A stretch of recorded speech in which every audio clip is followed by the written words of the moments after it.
ঢাকা বিশ্ববিদ্যালয় মাজার হয়ে গেছে আর আমরা সবাই পীর। বাঙালি কি করতে পারবে? কিছু করতে পারবে? একটা বিশ্ববিদ্যালয়ে মানে এক যুগ পর আজান দেওয়া হচ্ছে, মুসলমান কান্ট্রি হয়ে এরা আবার এটা নিয়ে তর্ক বিতর্ক ছড়াচ্ছে। এটা তো আসলে কি বলবো, লজ্জার জায়গা।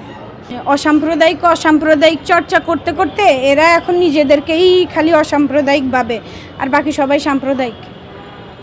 আমি বোরকা পরি দেখেই তো আমার জামায়াত শিবির বানিয়ে দিল। আর কি বলবো, আমি কি পরবো? সে যেহেতু অনেকেই পোশাকের স্বাধীনতা নিয়ে কথা বলে, আমি যদি আমার চোখ না দেখাতে চাই সেটা আমার ব্যক্তিগত বিষয়। আমি বোরকা পরি আমার প্রয়োজনে, আমার ধর্মের অনুশাসনের কথা আমি বাদই দিলাম। আমি বোরকাতে সেফ ফিল করি, আমি পরি, শেষ কথা। এটা তো আমি কইতে পারুম না।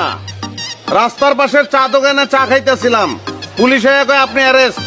আমি জিগেলাম খিল্লিকা, ওরা কয় আমরাও কইতে পারবো না, উপরের নির্দেশ 54, তারপরে চালান।